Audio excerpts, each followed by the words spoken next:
English മാസത്തിന്റെ പേര് സംസ്കൃതത്തിലുള്ള നിങ്ങൾ അറിയോ?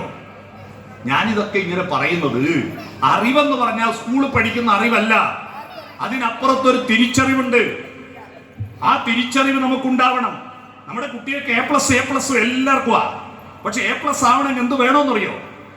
അതാണ് സരസ്വതിയുടെ ത്രിവേണി സംഗമത്തിൽ ഗംഗയും യമുനയും ചേരുന്നത് കാണാം.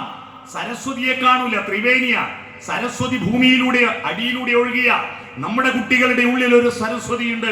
ആ സരസ്വതി ഉണർത്താൻ ഒരു സൂത്രം പറഞ്ഞു തരാൻ ഞാൻ ഇവിടെ ഇരിക്കുന്ന എല്ലാവരോടും ഞാനിപ്പോ ഒരു ചോദ്യം ചോദിക്കാം.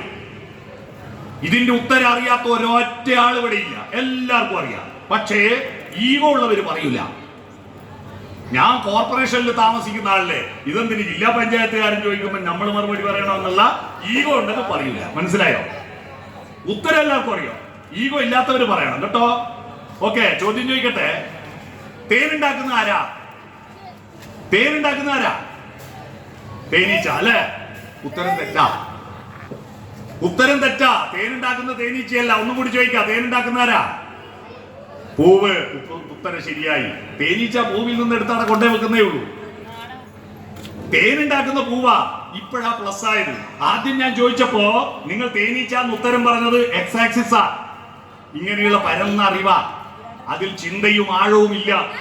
രണ്ടാമത് ചോദിച്ചപ്പോ ആഴത്തിൽ Y-ആക്സിസ് ചേർത്തു, അപ്പോഴാ പ്ലസ് ആയത്. പരന്ന വായനയും ആഴത്തിലുള്ള ചിന്തയും ചേർന്നാലേ പ്ലസ് ആവും. അതാണ് X-ഉം Y-യും ചേരുന്നതാണ് ഈ പ്ലസ്. പിടികിട്ടിയോ? ചിന്തകൾ ഉണ്ടാവണം. 27 നക്ഷത്രവും അതിന്റെ ചിന്ത ഇപ്പൊ ഉണ്ടായില്ലേ? ഇനി ഒരു ചിന്ത പറയാം. ഇംഗ്ലീഷ് മാസത്തിന് സംസ്കൃതത്തിന്റെ പേര് കൊടുത്ത് അറിയുന്നത് സപ്തം എന്ന് പറഞ്ഞാൽ എത്രയാ? 7 അല്ലേ? സെപ്റ്റംബർ. ഇത് 7. അഷ്ടം എന്ന് പറഞ്ഞാൽ എത്രയാ? 8, അഷ്ടോബർ. നവം എന്ന് പറഞ്ഞാൽ എത്രയാ? 9, നവംബർ. ദശം എന്ന് പറഞ്ഞാൽ എത്രയാ? 10, ദശംബർ. പിടികിട്ടിയ. പക്ഷെ ഒരു പ്രശ്നമുണ്ടല്ലോ, അവിടെ ഒരു കൺഫ്യൂഷൻ ഉണ്ട്. സെപ്റ്റംബർ എന്ന് പറഞ്ഞാൽ 7-ാം മാസം അല്ല, 9-ാം മാസം. ഒക്ടോബർ 10-ാം മാസം. നവംബർ 9 അല്ല, 11-ാം മാസം. ദശംബർ 12-ാം മാസം, 10 അല്ല. അപ്പൊ വീണ്ടും നമുക്ക് ആഴത്തിൽ ചിന്തിക്കാം.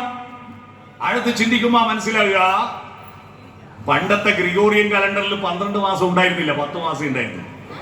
ചന്ദ്രൻ ഭൂമിയെ 12 മാസം ചുറ്റുന്നത് കൊണ്ട് 12 മാസം ഉണ്ടാക്കണമെന്ന് ശാസ്ത്രജ്ഞന്മാര് പറഞ്ഞപ്പോ 2 മാസം കൂട്ടിച്ചേർക്കാൻ തീരുമാനിച്ചു. അപ്പൊ പുതിയ 2 മാസത്തിന് പേര് കൊടുക്കണ്ടേ? ആ പേര് ആരുടെ പേര് കൊടുക്കണം? അന്നത്തെ രാജാവ് ജൂലിയസ് സീസർ പറഞ്ഞു, എന്റെ പേര് കൊടുക്കും. അങ്ങനെ ജൂലൈ ഉണ്ടായി. അടുത്ത മാസത്തിന് എന്ത് പേര് കൊടുക്കണം? ജൂലിയസ് സീസർ പറഞ്ഞു, എന്റെ മരുമകൻ അടുത്ത രാജാവ്, അവന്റെ പേര് കൊടുക്ക്. അവന്റെ പേര് അഗസ്റ്റ് സീസർ. അത് ആഗസ്റ്റ്. മനസ്സിലായോ? ജൂലൈയും ആഗസ്റ്റും പിന്നെ ചേർത്തതാ. അപ്പൊ ജനുവരി, ഫെബ്രുവരി, മാർച്ച്, ഏപ്രിൽ, മെയ്, ജൂൺ 6-ാം മാസം കഴിഞ്ഞാൽ ജൂലൈയും ആഗസ്റ്റും ഇല്ല.